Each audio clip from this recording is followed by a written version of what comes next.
Welcome to the B. Andrews Radio Show on this 6th day of March here in central Wisconsin. It is so good to have you along for our show today, and this is just going to be a weird show today. I can already tell you how weird this is going to be. For those of you out there I can hear you. Sorry. It is supposed to be so rude to cough on the radio. You're not supposed to do that. Excuse me. I'll be sick somewhere else. Yes, please go. Be sick somewhere else.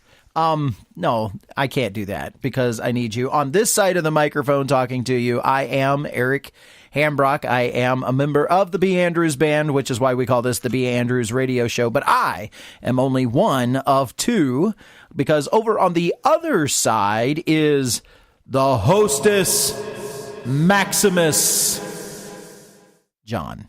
Say hi, John. Hi. Wow, there's a hi. Really? Hi. Are you struggling today? What's going on over there? Yeah.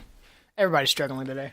Yeah. That is true. There's a little bit we woke up this morning, dang it, and there was something just everywhere. It was nasty and covered the whole town. It did. Covered the whole town. It did. It fell right out of the sky. Yeah. Right on top of all of us. Now, I got to ask you something. There's something else going on. Again, I started with this. It's going to be a weird day. John, as the sound engineer and producer, normally wears our only headset that we have. I mean, we've wait a minute. I purchased the equipment so that we could do multiple headsets. Yeah, so we could wear multiple studio headphones. Mm-hmm. Right. Now, what did you do with your other studio headphones? No. I've never had those. I bought this pair for you, and then the other pair come up missing. I've never used those other pairs. They got lost at your house. Yeah, that is not my responsibility. Didn't even know they were there. Well, you wanted them. I had a headset, so if you want them, you got to go find them. It is your problem. Right. Okay. So, that was impressive. So, see, I can hear my voice now. Well, you haven't told them why you can hear yourself yet. Yeah. Oh, I'm wearing the headphones. The headphones that he complained about wanting to be able to wear. Yeah, and they're really throwing me off. So no, what did you tell me right before we went on air? I don't want to wear these. Well, and I made him wear them. Why? Why? Because how many shows have you complained that I never get to wear the headset and you're just over there? And what about the other headset? And why can't I have a headset? And I want a headset. You do that so well. I practiced. I see. But I don't quite sound like Pegs. Joe Pags. Pigs. Pegs? I don't quite sound like Joe Pigs, but you did it again. I did, didn't I? I'm sorry. I'm so enthralled with my own voice. By the way, I'm hearing myself I'm hearing three voices in my head, by the way. And I don't do everything the voices say. I didn't think that was new, though. I don't do everything the voices say, so blah on you. Anyway, it's just going to be a really weird show. Does it record it like this? No, you're hearing the signal doubled up. Doubled up. Okay. Yeah. Doubled, quadrupled. So what you're hearing, the audio interface, the audio, it's an analog to digital converter, right? Right. Scarlett? So in order to defeat latency, it automatically shunts the signal to the headphones. So you're hearing it dry and direct, but you're also hearing it latent because it's being passed through the whole system, processed, and then being sent back to your headphones. So you're hearing two different signals. Gotcha. Didn't you go to school with Leighton? A long time ago, yes. Okay, so if something's latency, I was just, okay. Yes, it's of Leighton. Okay, he's a big boy. Yes. He's a very big boy. Yeah, I said latent, correct? Oh no, I'm hearing things really weird today. Yes. Really, really weird. Yeah. Yeah. And what are they saying? They're saying you don't sound like Joe Pags. Anyway. That's what everybody is saying. Pretty much. So we woke up this morning and this white stuff was all over Hancock. I'm thinking pretty much was all over the county. I think it pretty much is all over the state. Yeah. Well, no. There were parts of the states that didn't get touched. For some reason, the North Woods was spared this time. Yes. It didn't. It wasn't supposed to be. I didn't quite arch up that high. And it's real. I heard something. What was that? It was really heavy and wet. Someone crunch. You're eating. Oh, you're not supposed to be eating on the set. Come on, man. I'm not eating on the set. I'm eating in my house. In our studio, on the set. It's different. It is. Look around you. I haven't gotten to have lunch, okay? All right, so I got almonds and like an eighth of a bag of M&Ms, okay? I am hungry. All right. Do your thing, man. Do your thing. So this white stuff falls from the sky. Everybody knows now, but we're talking about get away from the microphone if you're going to do that. That's just to spite you. Or turn it off. You're still the engineer, man. You have control. Oh, that's true. You know, you can kind of like mute your side while you're eting, and then I'll be asking you a question, and you'll be all like, I can't get to the button. Both of our mics are tied together. I'd have to mute you too. that would be anti beneficial to recording a show if you mute me also. All right. So this white stuff fell from the sky. I'm going right back to that same thing because, man, oh, man, it drove me crazy. I mean, we saw it coming in. They told us it was coming in. They said you can get anywhere from 4 to 6 inches. And they, you know, we're right in the middle. We're right at about 5. That's about where it is. Yeah, they actually got it right this time. What was that first snowfall? They're like, you're going to get 6 inches. And we got an inch. No. Well, an inch after we got a 1/4 inch of ice. We got a 1/4 inch of ice and then about an inch of snow on top of it. And then the snow decided to melt and become ice. And I have a picture somewhere of my foot where we're chopping up the ice in front of the house. And the ice is 2.5 inches, 3 inches thick, something like that, from where it just melted down, compressed on top of the ice that was already there. So we've been having a horrible ice problem up here in central Wisconsin.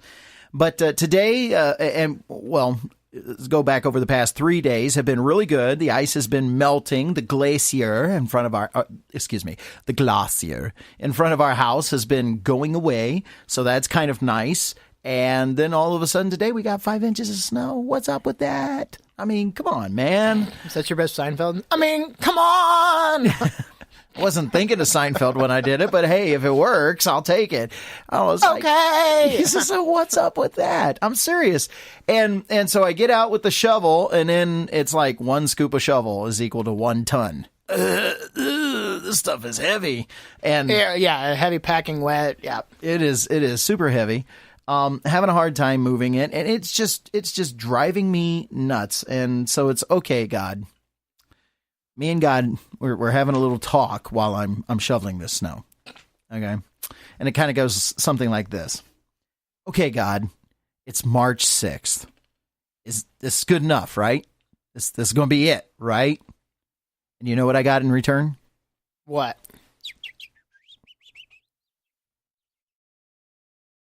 The little birds chirping. Did you hear that? That was impressive, yeah. So I asked again. I'm like, okay, God, I know you're listening to me. Come on, man. This is good enough, right? You know what I got? Is this supposed to be crickets? No. Chirping? It's not birds. It's chirping. Birds. It's little birds chirping, man. You know, if you listen really close, I mean, they were way off into the background. In other words, he wasn't answering me. I wasn't getting an answer. So it made me kind of worried. It's like, you know, it's like, this is it, right? And then I feel like God did answer you. Oh? The obvious answer was, it's only March 6th. No, we're not done. You mean I already knew the answer? Yeah. I think they have a name for that. Yeah. I think it's called a stupid question. Yeah. Yeah. Okay, John, what's the only stupid question there One is? you already know the answer to. Oh, where did you hear that? You. Thank you for a very insightful, upbringing. Yeah. I hate it when your kids use your own logic against you, right? Anyway, so yeah, it's only March 6th, so the opportunity of us having more of these snowfalls is theoretically highly probable. We're not out of the woods yet. It's not theoretically highly probable. It's just highly probable. It's central Wisconsin. So I got to thinking, we've got a thing going on at the church. We call it our Family Lenten series. And right at 8 o'clock this morning, the questions started coming in. Hey, Pastor, are we still going to have Family Lenten series tonight? And rule of thumb is if the schools close, then we close. We don't do anything. And that happened 2 weeks ago with the ice storm that came through, dumped the 1/4 inch of ice, and then we end up getting the inch of snow on top of it. And so the rule of thumb is if schools close, we close. Well, schools closed that morning, so it was just that's what we were run with. We closed. Today, so we looked outside and it was all blanketed white still at 8 a.m. when that phone call came through, and somebody called and, hey, are we having it tonight? I don't know. I hadn't heard what the schools have done yet. And so I get online very quickly and I come to find out our school here, our local school district, it's called the Tri-County School District, was on a 2-hour delay. Now, I got to ask you a question. What if you back up school 2 hours? What can you possibly get done? In what way? Like, I mean, schoolwork. What can school get done if they back up their school day 2 hours? What do? Cut out the first 2 classes and you automatically start with the 3rd hour of the day and you move from there? Well, I mean, by then, because right at the end of 3rd hour is lunch. I mean, that's a great day. I would like to get to school in time for lunch. Get to school in time, crack open. And we your might need to books leave early, just before freezing temperatures. If something turns over to like rain or something during the middle of the day, might want to get home early too. So show up to school for lunch maybe, and then try to get back home. School for lunch, and then and have early dismissal at 1:30. I mean, there's nothing wrong with that. That's I know some people have work days like that. And I don't know how they get anything done. Well, obvious they don't. But yeah, that just and it takes me back to my school days when and I went to school in Northern Kentucky. The name of our school was called Lloyd High School. That was back in like the 60s, right? No. I was born in the 60s. Right, the 50s. I was born in the 60s, so no, we're talking about the 70s, and I was in high school in the 80s. Oh, really? Mm-hmm. Yeah, I was in college in the 80s, and the difference between high school... What was it like? And the difference... Did they have cars back then? We didn't have cell phones, I'll tell you that one. But the difference between high school and college during those times, so... What does a dinosaur look like? I'm not that old yet.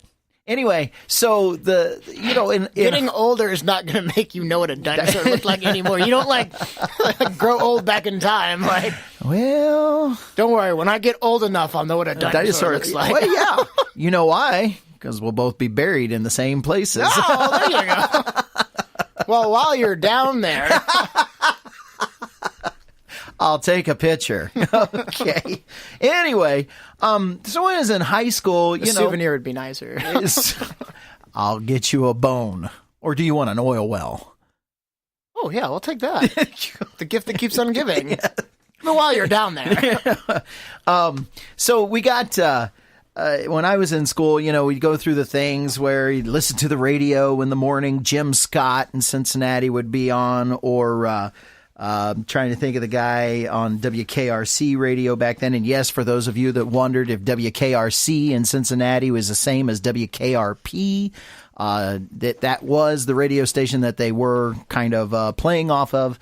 So anyway, I'm trying to think of his name. Oh, my goodness. Jim Scott was on WLW, and boy, I can see his face. He did the granny jokes in the morning. That was the last thing that we used to listen to before we went to school.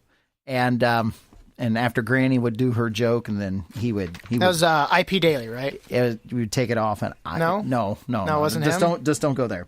Anyway, and so we would just stand by the radio and listen. And our school district had no buses. Everybody walked to school, and they took that into consideration.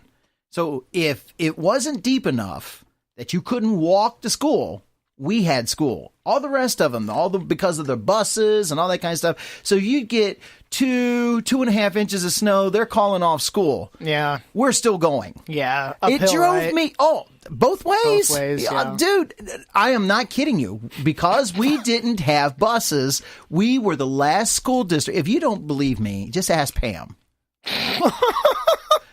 And we were the last school district to get called off. And it was just, it drove me What'd you do to keep your nuts. hands warm? You put them in your pockets. Hot potato, which you were also going to eat for lunch. Which means there was nothing to keep your hands warm on the way home. No, I didn't have that problem. Although something different up here than down there. If it reached 0 degrees down there, school was automatically canceled. That was a school rule because of us having to walk to school. So if it hit 0, it didn't. And so I can remember our first year up here. I go out and shovel snow and it's like 10 below, like whatever. Exactly. Our first year up here and it hit 10 below and I'm like, wow, they're having school and kids are waiting out at the bus stop for buses to come and we drove you guys all the time up to school and stuff like that. And it's 10 below and they still have school. And so I got to ask the administrator one time. I was like, why you don't cut school off at No, if it gets super cold, we'd rather have those kids in school than staying at home because they feel that that's more dangerous to leave kids at home during the super cold than it is to have them in school. You know, get them in school, get them fed. We know that they're safe. We know that they're warm. But at 7 a.m. in the morning when a bus is coming by and there's a 10-mile-an-hour wind and it's 30 below, I don't know that I want my little guy standing out there waiting for a bus. And then that's high school. That's elementary, high school. That's secondary education. So then we get into college. And man, UC, I had no idea how bad UC's policy was. I mean, it's a major university. Everybody in the city, you're right there. You're on campus, or you live in the city, or whatever. If you can't make it to school, you're a big guy. You're a big dude. So if you can't make it to school, it's on you. And UC never closes. If you can grab a city bus, and a city bus can get you there, if you can walk there. But I mean, the dorms are right there. And so you know what? You go to school at UC when you're in college. There's no such thing as a snow day. Until one year, we ended up having, I think, 10 inches of snow fell from 4 a.m. to 8. Well, I got a bad nut.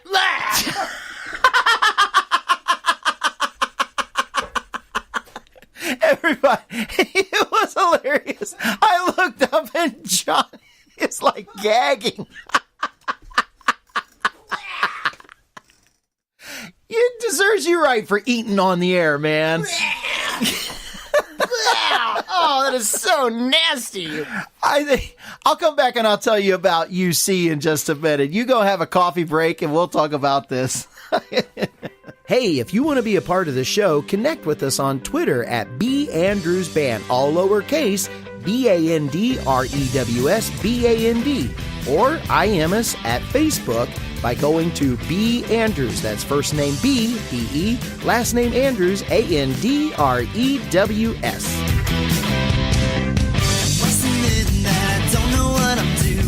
That has never really stopped me before. While I'm on my knees in my gut, I have this feeling you're calling me to something so much more. Well, every time I get this close, I give up before I go too far. This time I'll let nothing stop me. I'll go until I've got no more. So batten down the hatches, say hello to arms. Going so much further than I've ever been before. Won't be easy, I don't know what's in store. Even if I stand alone, I'm taking on the world.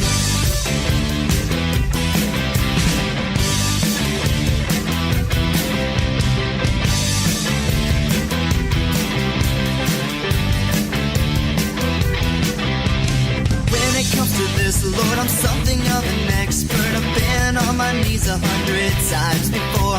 This time things are so much different. The man that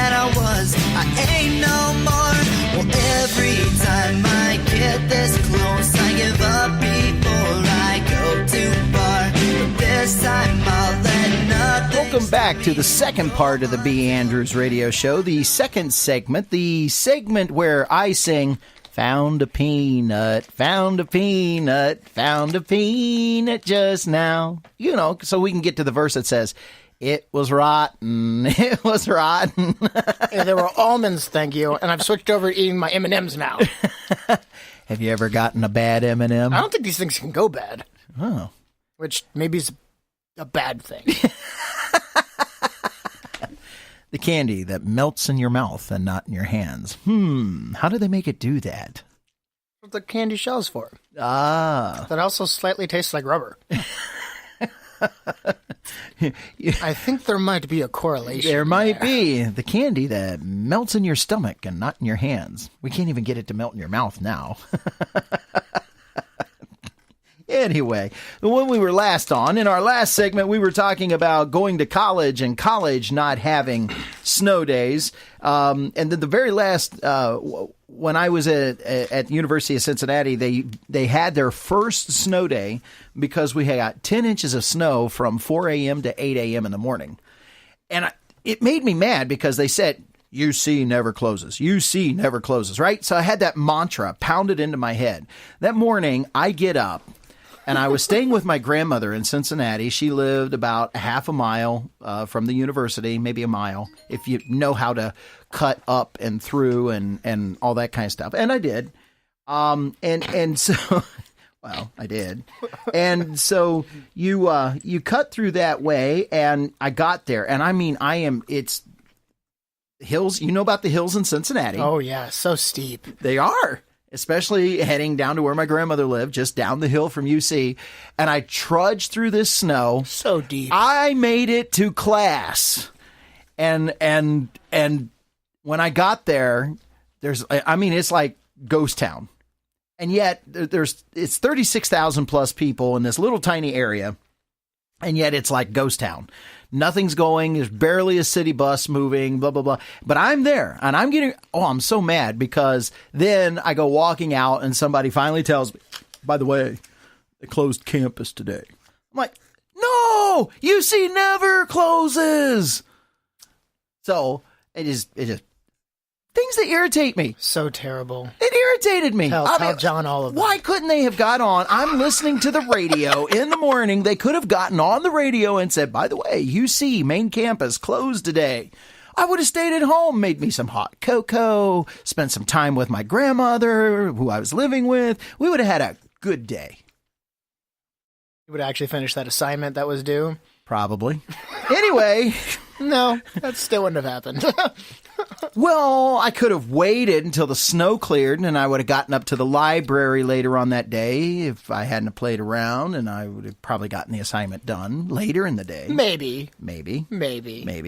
All right. You weren't watching pro wrestling with Grandma, you know. She didn't do pro wrestling. She watched MacGyver, buddy.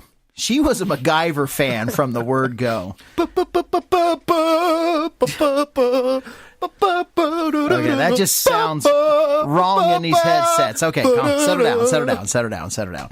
So, we, not only that, but, so I went out and I got this chart to talk about this today.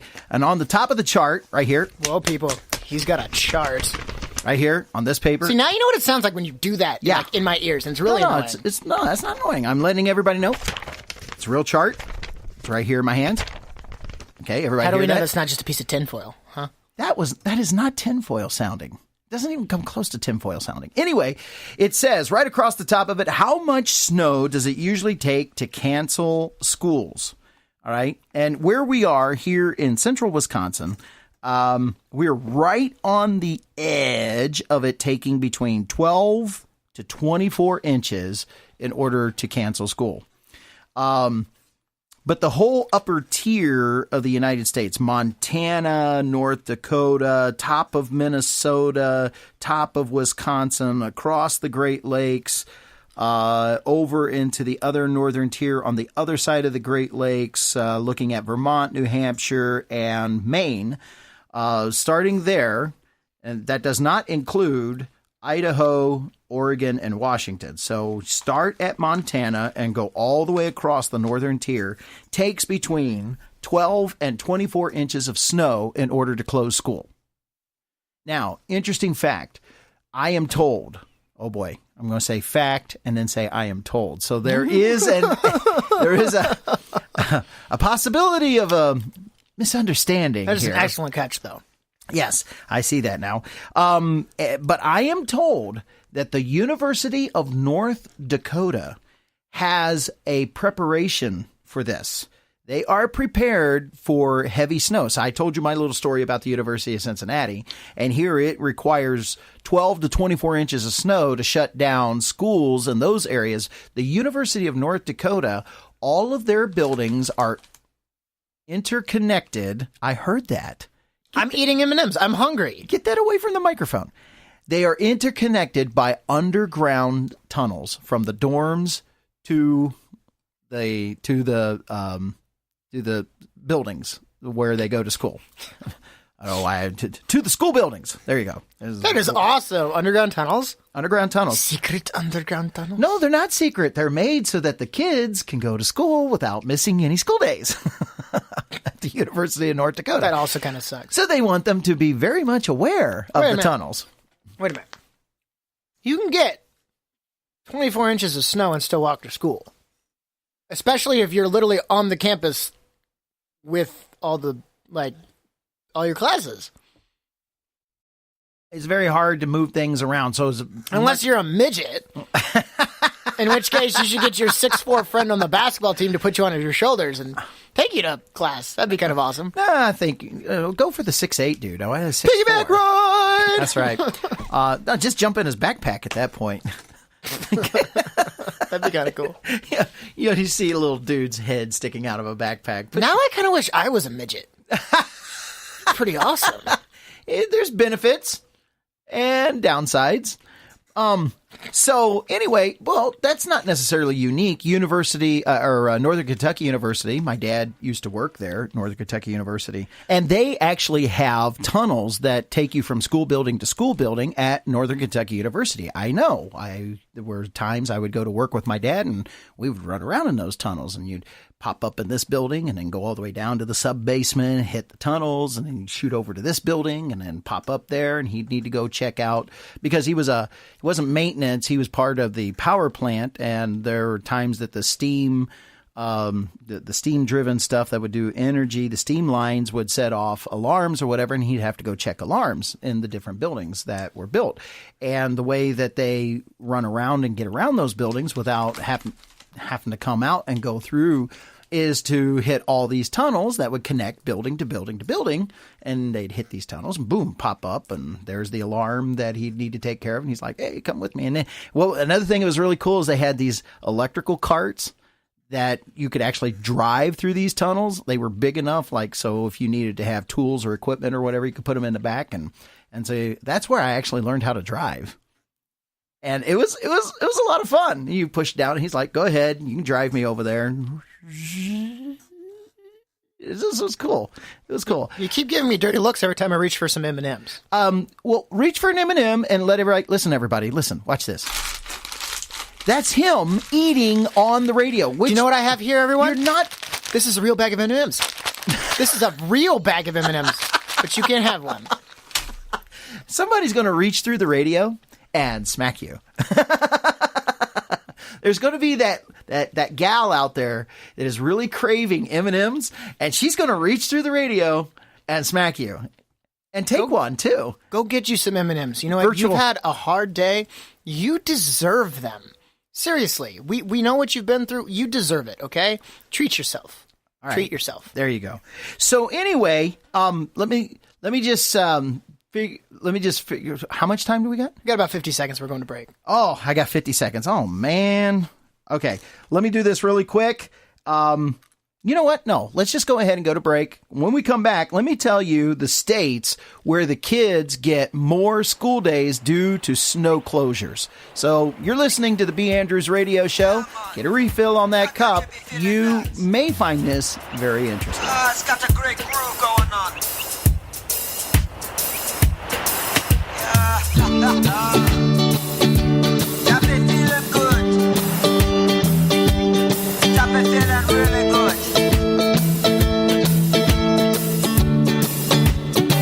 go.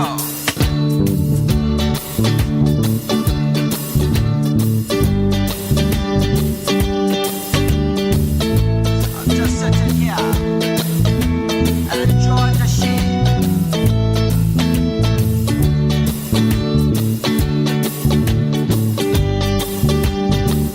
How you been feeling? I've been feeling good. Sitting here, thinking about all of the good things and the things that are fresh and new. Oh yeah, I just want to take some time and say thank you, 'cause I know that all of the good things come from you. So here we go, thank you. Thank you. My Jesus, thank you. Thank you. Thank you for the good things in my life. Thank you so Oh, much. yeah.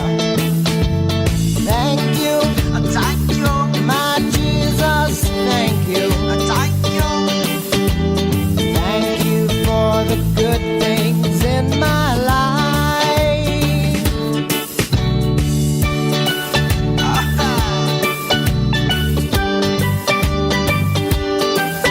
Oh, you know that's true. Just want to thank you from the bottom of my heart.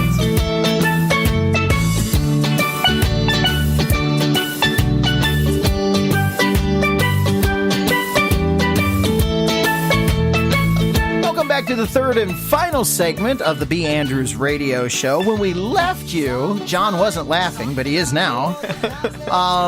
When we left you, we were talking about schools and how many inches of snow it takes for schools to close. And I was explaining to you the whole northern tier of the United States, Montana, North Dakota, the top of Minnesota, the top of Wisconsin, over to the northern tier on the other side of the Great Lakes. Oh, and I failed to mention this, but if anybody knows about snow patterns, the lee side of the lake in Michigan, they too are in that 24 inches of snow pattern right there, but the whole rest of the state isn't. What about Latveria? Is that on there? The average amount of snowfall that it takes to close schools in Latveria? Maybe? And the whole state of Alaska, by the way. Oh, yeah. Okay. Let me know if you get anything Anyway, on Latveria. on the whole northern tier of the United States, it takes about 24 inches of snow in order to close schools. Because they know how to deal with it. They get it a lot. They're prepared for it, all those different kinds of issues.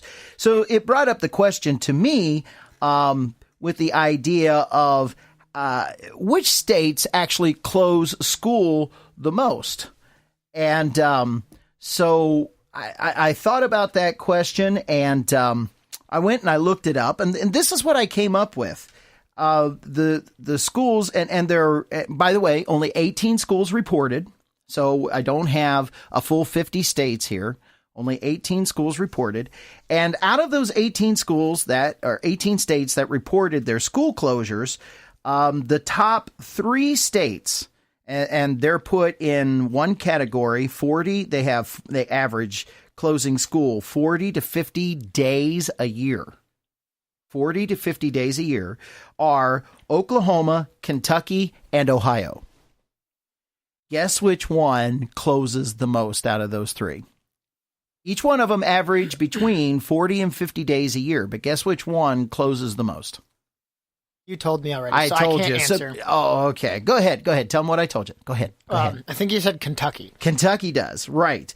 And it's 2 reasons. Number one, when they get snow. Okay, I know you said Kentucky. Yeah. When they get snow in Kentucky, the Appalachian Mountains cut down through the eastern part of Kentucky, and there's foothills to it all the way over to the western side of the state. So they have that they need to contend with.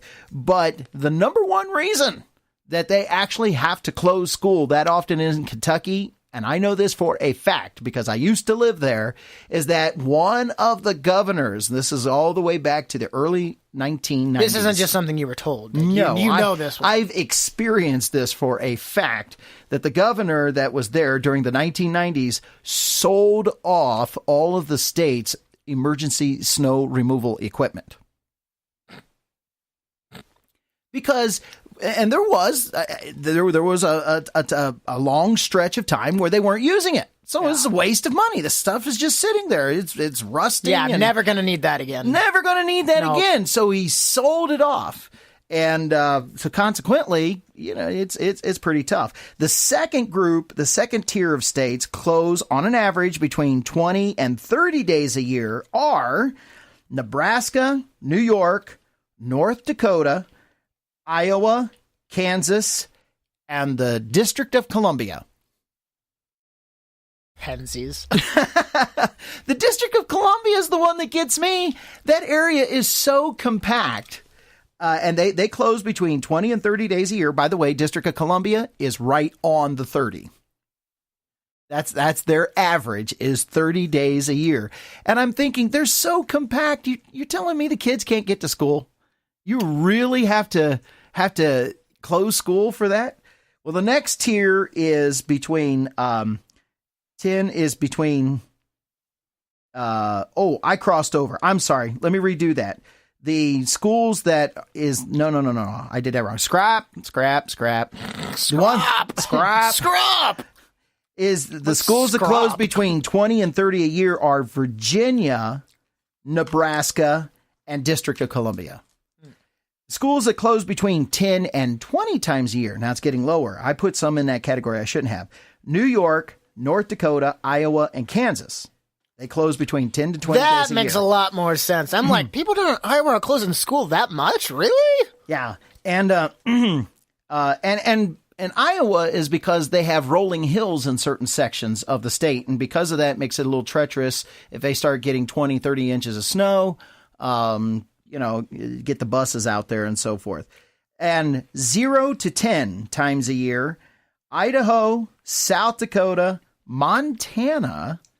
Interesting. And Florida. Due to snow? See, that's why weather closures. They don't it's just on weather closures. Weather closures, because every time a freaking hurricane moves through the state.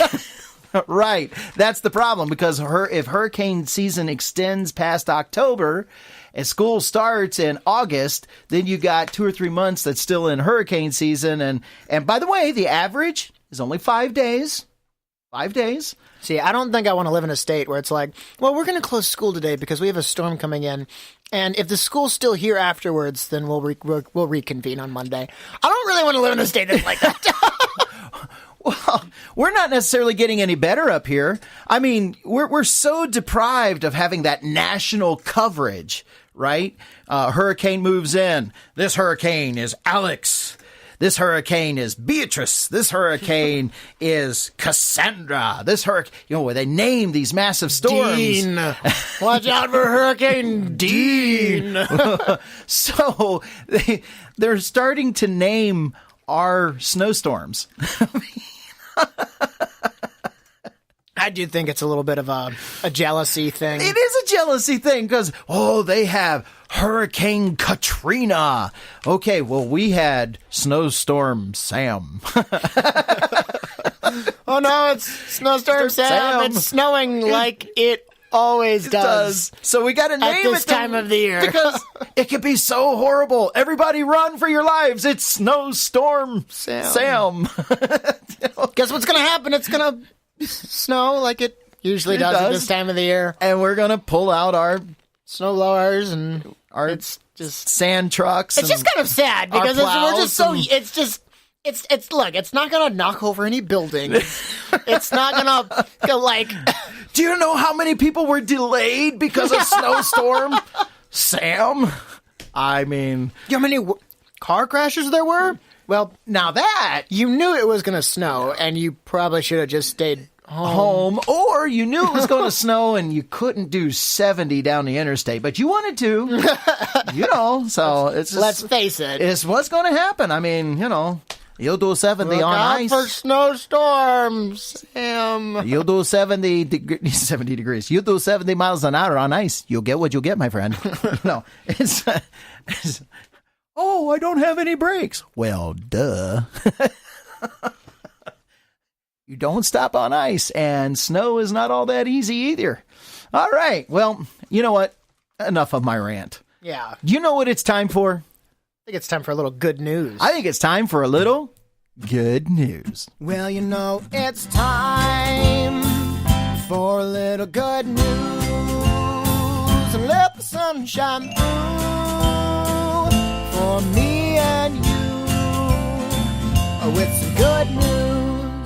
Okay, our good news story is from Inside Edition. Yeah, it's from the Inside Edition. So, Texas high school students save family from house fire. It was instinct, is what they said. I thought this would be an interesting story because last year we did a story where like 3 or 4 teens sat aside and watched something bad happen and didn't do anything. And this is a story where a group of teens saw something happening and they decided to jump in and do something about it. Awesome. So it says, a group of quick-thinking high school basketball players helped save a family from a house fire in Texas. Drew Tim, his brother Walker Tim, and their friends Bryce Johnson and Will Newberry were heading home after winning a playoff game for their school, J.J. Pierce High, in the Dallas suburb of Richardson, on Friday when they realized something was wrong. On the way to my house, the road was covered in smoke, Drew told InsideEdition.com. They also smelled fire, so the boys jumped into action, calling 911 and checking on the family inside.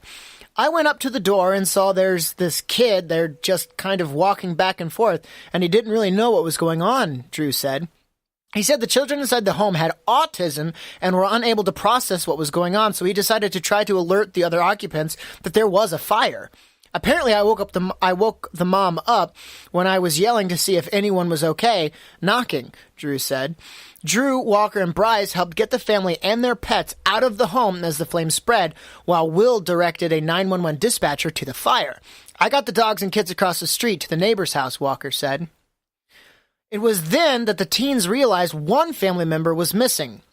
The wife said the dad was in the backyard and he was actually trying to put out the fire by himself, Will said. He just had a garden hose and he was trying to put it out, but it was overwhelming. He found the father and brought him in front to his family. There, the teens waited with the family until the fire was put out by responding firefighters. Bryce, the basketball coach's son, called his father to let him know what happened on the way home. I just told him what happened, and he told me he's proud of us, and the next day he told us as a whole team what we did and that he's proud of us, he said. Since then, the group has been hailed as heroes, but the teens say they only did what they thought was necessary. It was instinct, Bryce said. We were just trying to do the right thing, Will added. You know, that's just what we should do for our neighbors and take care of our community like that. Lessons in basketball. I'll tell you the lesson that I got out of this. So how many guys from the team was there? There was 3? 4. There were 4. Okay. And I didn't know if you caught this in the story, the way that it was written, and hopefully the person who wrote this was very accurate. They saw it, they jumped out, and the team acted like A team. One did this, one did that, and they which, you know, last week we talked about things that you can learn from a team sport. And boom, these guys put it into action. They hung together. They're a team on the basketball court. They spend a lot of time together. And all of a sudden, when a crisis of life happened, they still acted like a team. Yeah, and last year we had I just thought it was fair. So we talked about last year about a group of kids that just sat and watched something bad happen. It was watching a guy drown. I remember that down in Florida. And they just didn't do anything and even watched it all happen. But here, completely different. These kids, they saw something, they saw it was necessary, and they jumped in and did it. That's awesome. A little bit of a report from what we had talked about a couple of weeks ago. The Loyola of Chicago had the chaplain on her team, and the chaplain always took time to pray and to do things with their team. I just wanted you to know this past week, Loyola of Chicago's basketball team won their conference outright, and they get a shot to go to the NCAA tournament, and so they know that they're going to play there. Got to hear an interview with their coach, and the first thing that he did was to give thanks and praise to God. So just to follow up on a story. Listen, this is where we're going to end it. Come on back next Tuesday and listen to the B. Andrews Radio Show.